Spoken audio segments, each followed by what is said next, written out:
Welcome to radical learning. আজকে আমরা পড়বো একটা তোমাদের খুবই একটা ইন্টারেস্টিং যেটা টপিক, যেটা হচ্ছে সাবজেক্ট। তো ইংরাজি গ্রামারে আমরা জানি সবাই সাবজেক্ট কি, তাই তো আজকে আমরা দেখব যে সাবজেক্টকে একটা সেন্টেন্সের মধ্যে কিভাবে আইডেন্টিফাই করব যেটা সাবজেক্ট, এবং সাবজেক্টের জেনারেলি কত রকমের টাইপ হয় সেটাই নিয়ে কিন্তু আমরা আজকে এই ভিডিওতে একটা আলোচনা করব। দেখো সাবজেক্ট কি, আমরা প্রথম থেকে ইংলিশ যখন থেকে পড়ে আসি জানি, যেটা মানে বাক্যে যে অ্যাকশন যে পারফর্ম করে সেটাই হচ্ছে তোমার সাবজেক্ট, তাই তো। অর্থাৎ সাবজেক্ট আমরা বলতে পারি, যদি আমি বলি যে সে খেলা করে, তাই তো, তাহলে এখানে সেটাকে সে সে যে কেউ হতে পারে, তাই তো। তাহলে সে কিন্তু যে কাজটা করছে, খেলাটা করছে, সেটাই হচ্ছে কিন্তু অ্যাকচুয়ালি তোমার সাবজেক্ট, তাই তো। তাহলে অর্থাৎ আমি যদি বলি যে রাম প্লেজ ফুটবল, তাহলে এখানে কাজটা কে করছে? রাম কাজটা করছে, তাই তো। সেই কিন্তু খেলা করা মেন যে কাজটা সেটা সে করছে, তাহলে এখানে কিন্তু এই রামটাই হচ্ছে তোমার সাবজেক্ট, তাই তো। এটা তো সে কি করবে? তোমার অ্যাকশনটা পারফর্ম করবে, সেই হচ্ছে তোমার সাবজেক্ট। যেমন এই সেন্টেন্সে এই অ্যাকশনটা প্লে খেলার যে কাজটা সেটা করছে রাম, সেজন্য রাম সাবজেক্ট। এটা গেল। এবার আমরা দেখব, আজকে আমরা এই ভিডিওতে দেখবো যে কত ধরনের সাবজেক্ট হয় এবং সেগুলোকে আমরা কিভাবে আইডেন্টিফাই করব। অর্থাৎ জেনারেলি তোমার ইংলিশ গ্রামারে 14 রকমের কিন্তু সাবজেক্ট হয়। সেই 14 রকমের সাবজেক্ট নিয়ে কিন্তু আমরা আজকে আলোচনা করব। এবার আমরা যে সাবজেক্টের যে বললাম, আমরা যে কত ধরনের, প্রায় আমরা 14 টাইপসের আমরা সাবজেক্ট আমরা দেখব কি কি ধরনের। তো প্রথমগুলো তো খুবই সহজ। দেখো প্রথম হচ্ছে noun subject, noun as a subject. যেমন আমি এখানে লিখেছি যে অসিত ভালো গান করে, এটা আমি ইংলিশ করলে কি হবে? যে অসিত সিংস ওয়েল, তাই তো। তারপর আবার সঙ্গীতা একটি ছবি আঁকছে, তাহলে কি হবে? Sangeeta is drawing a picture, তাই তো। দেখো তাহলে আমাদেরকে সাবজেক্ট চিনতে গেলে কি করতে হবে? সবসময় যে লাস্টে যে আমরা যে ইয়েটা পাবো তাকে কে দিয়ে প্রশ্ন করতে হবে। তাহলে গান করছে কে? অসিত গান করছে, তাহলে অসিত এখানে কিন্তু সাবজেক্ট, তাই না, যেহেতু নাউন সাবজেক্ট আমরা দেখছি। তারপর কি? সঙ্গীতা কি করছে? একটি ছবি আঁকছে, কে আঁকছে? আঁকছেটা কে? সঙ্গীতা, তাহলে এখানে কিন্তু সঙ্গীতা কিন্তু একটা তোমার নাউন সাবজেক্ট, অর্থাৎ সঙ্গীতা এখানে সাবজেক্ট, অসিত এখানে সাবজেক্ট, এটা তোমরা সবাই জানো। এবার নাউনের পরিবর্তে যখন আমি প্রোনাউন সাবজেক্ট হিসেবে ব্যবহার করতে হবে। নাউন কি? নাউন হচ্ছে নেমিং ওয়ার্ড, তাই তো, কোনো প্লেস, স্থান, যে কোনো জায়গার নাম, অবজেক্টের নাম, নাম হচ্ছে নাউন। এবার প্রোনাউন হচ্ছে যখন নাউনের পরিবর্তে যেগুলো বসবে। আমি বারবার বারবার যে অসিত সম্পর্কে যদি বলি, তো সুতরাং আমি তো বারবার তো অসিত সম্পর্কে বলতে পারবো না, তো তার পরিবর্তে আমাকে হি লাগাতে হবে। আমি যদি সঙ্গীতা সম্পর্কে যদি বারবার বলি, তাহলে তার পরিবর্তে আমি কি লাগাতে হবে? সি লাগাতে হবে। তো যখন আমি নাউন সাবজেক্ট, যখন কোনো কিছু নাম থাকবে তখন সেগুলোকে আমি নাউন সাবজেক্ট বলবো, আর যখন এর পরিবর্তে আমি যেগুলি ব্যবহার করব নাউনের পরিবর্তে, সেগুলো আমাদের প্রোনাউন সাবজেক্ট। যেমন কি, আমি অসিতের পরিবর্তে আমি কি করতে পারি? এখানে হি লিখবো, তাই তো, হি পরে এটা বাদ বাকিটা আমি লিখে দিলাম। সঙ্গীতার পরিবর্তে আমি কি লিখবো? সি লিখবো, C is drawing a picture, এর পরিবর্তে। এগুলো প্রোনাউন সাবজেক্ট, অর্থাৎ এগুলো প্রোনাউন সাবজেক্ট। ক্লিয়ার? তোমরা সবাই জানো। এবার 3 নম্বর যেটা আসছে তোমার হচ্ছে নাউন ফ্রেজ সাবজেক্ট, তাই তো। ফ্রেজ মানে কি?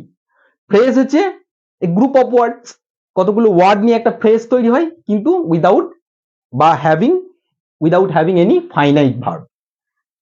তো ফাইনাইট ভার্ব আর ফাইনাইট আর নন ফাইনাইট ভার্ব নিয়ে ক্লাস আমরা আগে করেছি, তোমরা চাইলে দেখে নিতে পারো। তো এখানে নাউন ফ্রেজ কি হবে? এই নাউন ফ্রেজেও কিন্তু আমাদেরকে সাবজেক্ট আমরা খুঁজে বার করব। যেমন দেখো বলেছে ক্লাসের ছেলেটি আমার ভাই, তাই তো। তাহলে আমি এখানে কি লাস্টে আমার ভাই, কে আমার ভাই? কে? ক্লাসের ছেলেটি আমার ভাই, তাহলে এই গোটা ক্লাসের ছেলেটি কিন্তু তোমার হচ্ছে সাবজেক্ট। এটাকে ইংরেজি করলে কি হয়? দেখো ক্লাসের ছেলেটি, তাহলে the boy in the class is my brother, বোঝা গেল? তাহলে কি এইখান থেকে the boy in the class এই গোটাটাই কিন্তু তোমার হলো সাবজেক্ট, তাই তো, কারণ এটা নাউন ফ্রেজ। ঠিক সেরকম নীল গাড়িটি কার, তাহলে the blue car belongs to হারও বলতে পারি বা হিজও বলতে পারি, তাই না? নীল গাড়িটি তার, তাহলে এখানে কার গাড়ি, কোন গাড়িটি, নীল গাড়ি, দ্য ব্লু কার, এটাও কিন্তু গোটাটা সাবজেক্ট। বোঝা গেল? তাহলে নাউন ফ্রেজের দেখো তোমরা কিন্তু সাবজেক্ট কিন্তু the boy in the class এটা গোটাটাই কিন্তু আমার সাবজেক্ট হলো। আবার এখানে the blue car belongs to her বা হিজ সেটা হলো তোমার এখানে কিন্তু দ্য ব্লু কারটা কিন্তু তোমার এখানে সাবজেক্ট হলো। তাহলে আমরা তিন টাইপের সাবজেক্ট এখানে দেখলাম, ঠিক আছে না? তোমার একটা জিরান্ড অ্যাজ এ সাবজেক্ট, ঠিক আছে, অর্থাৎ এখানে দেখো আমি একটা সেন্টেন্স লিখেছি যে সাঁতার ভালো ব্যায়াম। তাহলে আমরা কি করব, জিরান্ড মানে কি, আমরা আগের সেন্টেন্স মানে ভিডিওতে দেখেছি জিরান্ড মানে হচ্ছে ভার্বের সাথে আইএনজি ফর্ম নেবে, এবং এই জিরান্ড কখনো কি করবে যে সাবজেক্ট হিসাবে কাজ করবে এবং অবজেক্ট হিসাবেও কিন্তু জিরান্ড কাজ করে, সাবজেক্ট হিসাবেও কাজ করে জিরান্ড কিন্তু অবজেক্ট হিসাবেও কাজ করে। এবার তাহলে আমরা কি বলবো যে ভার্ব প্লাস আইএনজি, তাহলে এবং কি ভালো ব্যায়াম অর্থাৎ সাঁতার, তাহলে সুইমিং ইজ গুড এক্সারসাইজ, তাই না? তাহলে এখানে সুইমিংটা কি, সুইমিংটা হচ্ছে তোমার সাবজেক্ট আইএনজি ফর্ম। আবার যদি বলি ইংরাজি শিখতে সময় লাগে, তাহলে ইংরাজি শেখা, তাহলে কি লার্নিং ইংলিশ টেক্স টাইম, তাই না? তাহলে এখানে কি লার্নিং ইংলিশটা হচ্ছে তোমার সাবজেক্ট, তাই না? তাহলে এগুলো সব সাবজেক্ট জিরান্ড, এগুলো সাবজেক্টের মতো কাজ করছে। আবার কিছু কিছু জিরান্ড আছে যেমন অবজেক্টের মতো কাজ করে। যদি আমি বলি যে শি ডিসলাইক ড্যান্সিং, তাহলে কি এখানে সে এই ড্যান্সিংটা কি, ড্যান্সিংটাও কিন্তু এখানে তোমার জিরান্ড, কিন্তু এখানে ড্যান্সিংটা অবজেক্টের মতো কাজ করছে না? অবজেক্ট কি, অর্থাৎ সাবজেক্ট যেটা কাজ করে এবং তার রেজাল্ট যেটা হয় সেটা হচ্ছে তোমার অবজেক্ট। বোঝা গেল? এবার দেখো 5 নম্বর দেখো পার্টিসিপল ফ্রেজ, সেটাও কিন্তু সাবজেক্ট হিসাবে কখনো আমরা গণ্য করব, এবং পার্টিসিপল নিজে কিন্তু কখনো সাবজেক্ট হতে পারে না, ঠিক আছে? যদি বলি যে দরজায় দাঁড়িয়ে থাকা, যেমন একটা সেন্টেন্স লিখেছি যে দরজায় দাঁড়িয়ে থাকা ছেলেটি সাহায্য চাইছে, তাহলে কে সাহায্য চাইছে, দরজায় দাঁড়িয়ে থাকা ছেলেটি, তাহলে এই গোটাটাই এটা কিন্তু তোমার সাবজেক্ট। এবার আমরা ইংলিশ করতে করতে আসবো এদিক থেকে ছেলেটি, তাহলে কি দা বয় কোথায় দাঁড়িয়ে আছে, স্ট্যান্ডিং অ্যাট দা ডোর, তাই না? তাহলে এটা গোটাটা হলো subject. The boy standing at the door is asking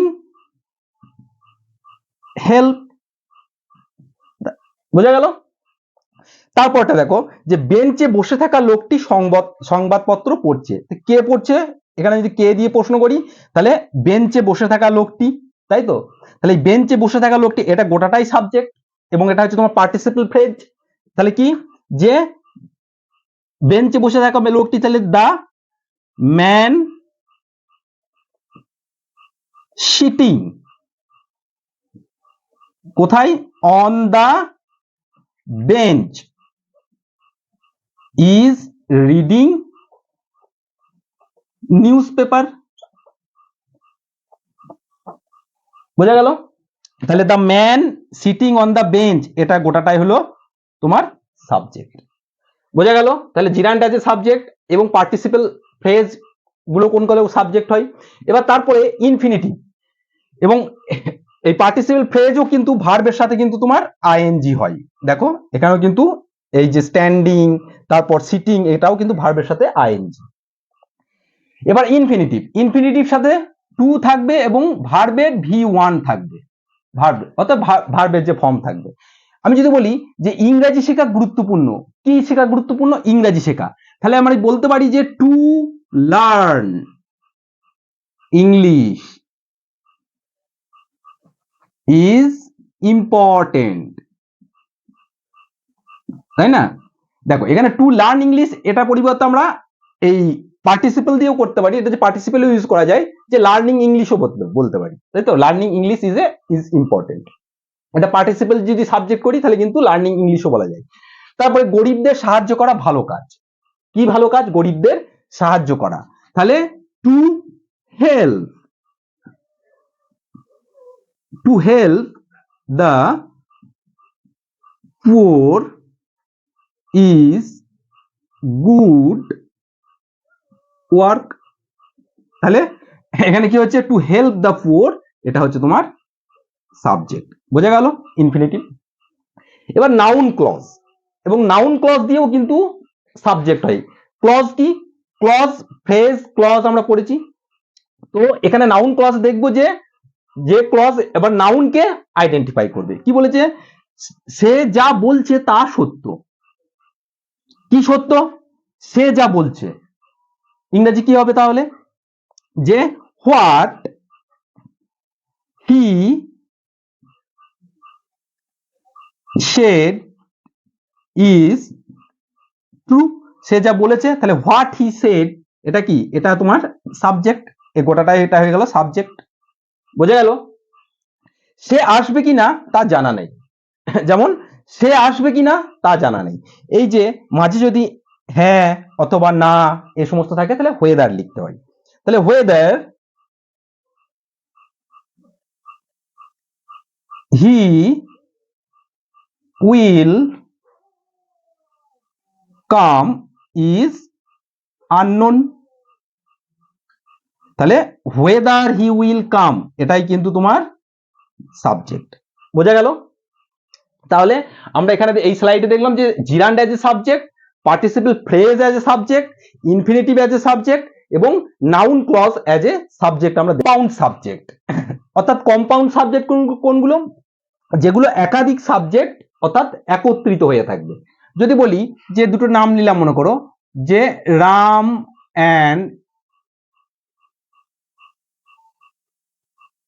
Shyam are friend, তাই তো? অর্থাৎ রাম এবং শ্যাম, এখানে দুটো জিনিস নিলে কম্পাউন্ড, এটা একটা আলাদা জিনিস, আইডেন্টিটি, এটা একজন আলাদা, এদেরকে নিয়ে একটা সাবজেক্ট করলাম, তাহলে এটা হচ্ছে তোমার কম্পাউন্ড সাবজেক্ট। আবার যদি বলি যে মাই ফাদার অ্যান্ড মাদার, এটাকে আমরা পেরেন্টসও বলতে পারি, এর মাই ফাদার অ্যান্ড মাদারের পরিবর্তে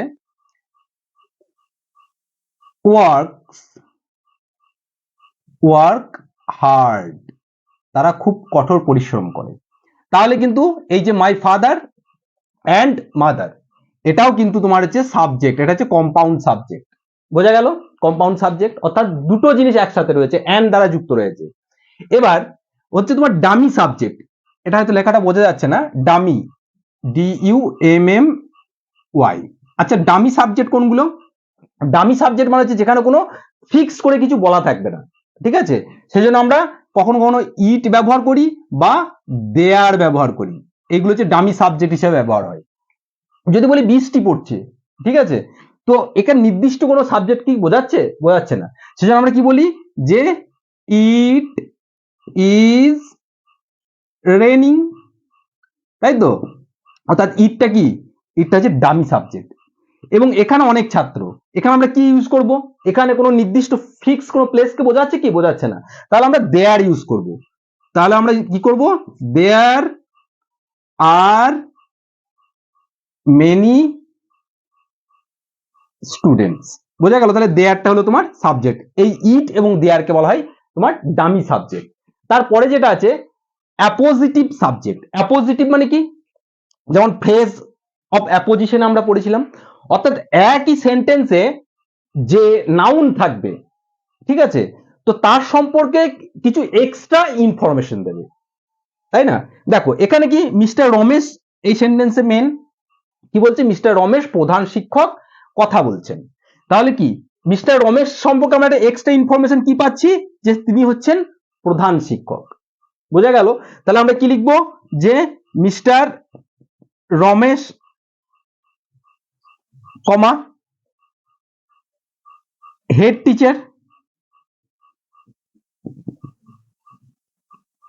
টিচার ইজ স্পিকিং। বোঝা গেল? Mister Ramesh head teacher is speaking. তাহলে এই গোটাটাই এটা হলো তোমার সাবজেক্ট, অর্থাৎ একেই বলে অ্যাপোজিটিভ, অর্থাৎ নাউন বা প্রোনাউন সম্পর্কে যখন আমরা ইনফরমেশন পাবো। আবার আমরা দেখো তার নিচে সেন্টেন্সটা আমরা লিখেছি, কলকাতা পশ্চিমবঙ্গের রাজধানী, খুব জনবহুল, তাই না? অর্থাৎ কলকাতাতে খুব লোক সংখ্যা বেশি। তাহলে কি বলছি আমরা, কলকাতা সম্পর্কে আমরা কি একটা পাচ্ছি, যে কলকাতাটা হচ্ছে তোমার পশ্চিমবঙ্গের রাজধানী, একটা এক্সট্রা ইনফরমেশন পাচ্ছি। তাহলে আমরা কি লিখবো, কলকাতা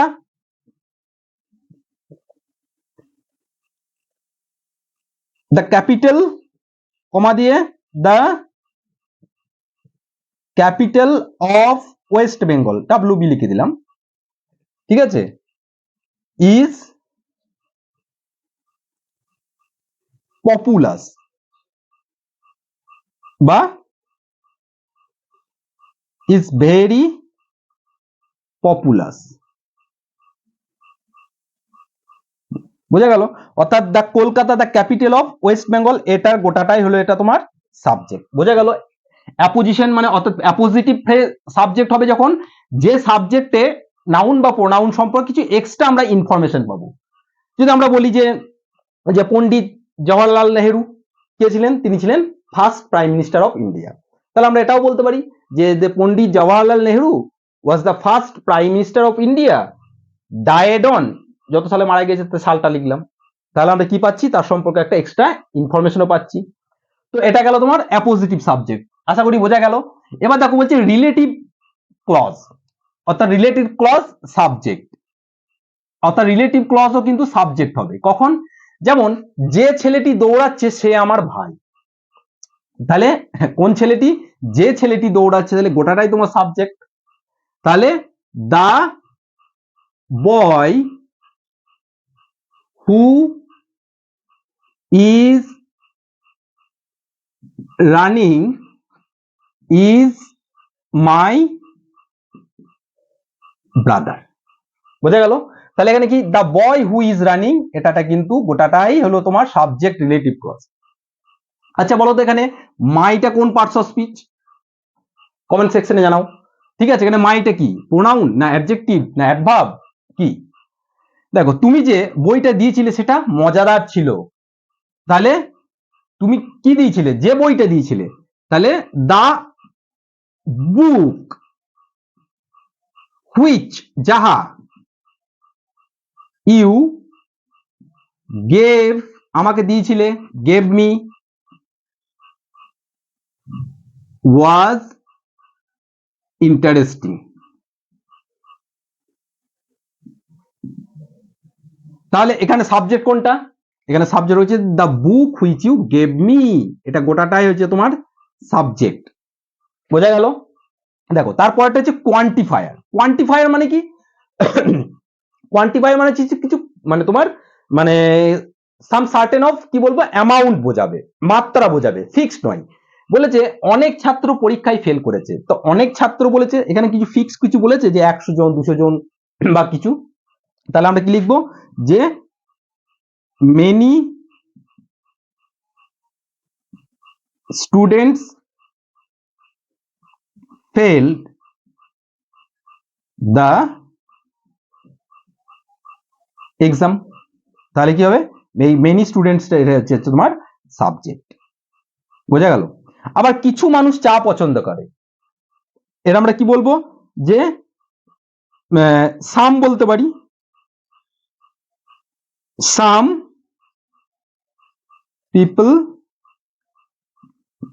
লাইক টি। তাহলে এখানে কি সাবজেক্ট হচ্ছে তোমার সাম পিপল। বলছে অনেক টাকা দরকার, তাই তো, অর্থাৎ মেনি মানি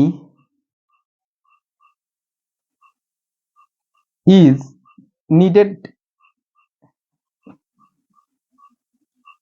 অর্থাৎ মেনি মানিটা কি হলো, এটা হলো তোমার সাবজেক্ট। বোঝা গেল? অর্থাৎ দেখো প্রত্যেকটা জিনিসই এখানে কোয়ান্টিফায়ার, এখানে মেনি, এখানে সাম, তাই তো। আবার এখানে ফিউও বলতে পারি, ফিউও বলতে পারি, এখানে ফিউও বলতে পারি, ঠিক আছে। অর্থাৎ আবার অনেক টাকা দরকার, মেনি মানি ইজ নিডেড, অর্থাৎ মেনি কতটা বলে নি, অর্থাৎ এখানে কিছু একটা নির্দিষ্ট করে কিন্তু কিছু বলে দেয়নি, তাই তো। তাহলে কি হচ্ছে যে আমরা কোয়ান্টিফায়ার কিন্তু এইগুলোকে আমরা অ্যাজ এ সাবজেক্ট হিসাবে সেন্টেন্সে এই কোয়ান্টিফায়ার গুলো কিন্তু অ্যাজ এ সাবজেক্ট হিসাবে দেখলাম। তাহলে এরকম ধরনের সেন্টেন্স থাকলে আমাদের বুঝতে অসুবিধা হচ্ছে না যে কোনটা আমাদের subject. Interrogative subject, interrogative subject আমরা বহুবার দেখেছি, বহু সেন্টেন্সে দেখেছি। যদি আমি একটা উদাহরণ দিই যে হু ব্রোক দ্য উইন্ডো, তাই তো। যদি আবার বলি যে হোয়াট হ্যাপেন হিয়ার, এখানে কি হয়েছিল।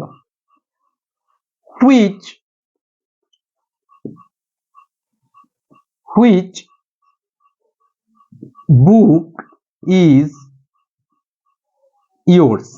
দেখো এই সেন্টেন্স গুলোর মধ্যে দেখো বলছে যে হু ব্রোক দ্য উইন্ডো, অর্থাৎ কে ভেঙেছে, এখানে সে ভেঙেছে, তাই তো।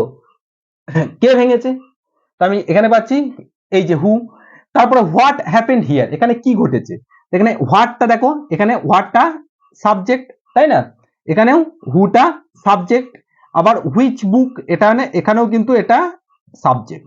অর্থাৎ এগুলো হচ্ছে তোমার ইন্টারোগেটিভ সাবজেক্ট। এবার তারপর যেটা সবথেকে মোস্ট মানে ইন্টারেস্টিং যেটা আমরা বলতে পারি সেটা হচ্ছে তোমার নমিনালাইজ,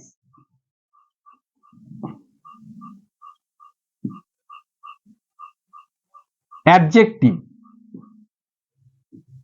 সাবজেক্ট। এটা কেমন, আমি এখানে কিন্তু চারটে আমি সেন্টেন্স লিখলাম, ঠিক আছে। কি কি, the rich should help the poor, দ্বিতীয়টা হচ্ছে দ্য পোর নিডেড হেল্প, এবং দ্য ইয়াং লার্ন ফাস্ট, এবং the impossible takes a little time. অর্থাৎ এই নমিনালাইজড ইডি যে অ্যাডজেক্টিভ গুলো রয়েছে এর সবসময় কিন্তু দি নেবে, এবং দি নিয়ে পাশে তোমার এই যে রিচ, এই যে the rich, the poor, the young. কিন্তু একটা মজার এখানে ব্যাপার আছে, যদি কোনো দি নিয়ে এখানে যদি কোনো পার্সনকে যদি বোঝাই, ঠিক আছে, এখানে যদি কোনো পার্সনকে বোঝাই তার ভাব নেবে, সিঙ্গুলার ভাব নেবে। এবং এই যে দা এবং এই পার্সনের পরিবর্তে যদি কোনো অ্যাবস্ট্রাক্ট জিনিসকে বোঝায় তাহলে কিন্তু এখানে প্লুরাল ভাব নেবে, প্লুরাল ভাব নেবে, এটা কিন্তু মনে রাখতে হবে। অর্থাৎ দায়ের পরে যদি কোনো পার্সন বোঝায় তাহলে সবসময় কিন্তু কি নেবে, সিঙ্গুলার ভাব নেবে। এবং যেমন দেখো দা রিচ এখানে পার্সনকে বোঝাচ্ছে, সেখানে সিঙ্গুলার ভাব নিয়েছে। এবং দা পুয়ার এখানেও একটা পার্সনকে বোঝাচ্ছে, সেখানে হেল্প কি নিয়েছে, সিঙ্গুলার ভাব নিয়েছে। এবং দা ইয়াং লার্ন ফার্স্ট, লার্নস কিন্তু হয়নি, কারণ দা ইয়াং এখানে কি বোঝাচ্ছে, একটা সমগ্র একটা গোষ্ঠীকে বোঝাচ্ছে, তাই না। এবং এখানে কিন্তু পার্সনকে বুঝিয়েছে, সেজন্য সিঙ্গুলার ভাব নিয়েছে লার্ন। কিন্তু এখানে দেখো দা ইম্পসিবল, এখানে ইম্পসিবলটা কি হচ্ছে, এটা একটা অ্যাবস্ট্রাক্ট, ঠিক আছে, অ্যাবস্ট্রাক্ট, অর্থাৎ যেখানে যাকে চোখে দেখা যায় না কিন্তু ফিল করতে পারি আমরা, ঠিক আছে, যে মেজার করা যায় না। কিন্তু এখানে দা ইম্পসিবল, যে এখানে কিন্তু টেক হয়নি, এখানে কি হয়েছে, প্লুরাল ভাব টেক্স নিয়েছে, তাই না, এ লিটিল টাইম। তাহলে বোঝা গেল, তাহলে এই প্রত্যেকটা জিনিস এখানে সেন্টেন্স কি, the rich, the poor, the young, the impossible. তাহলে মোটামুটি আজকে আমরা 14 টাইপসের কি দেখলাম, সাবজেক্ট আমরা দেখলাম।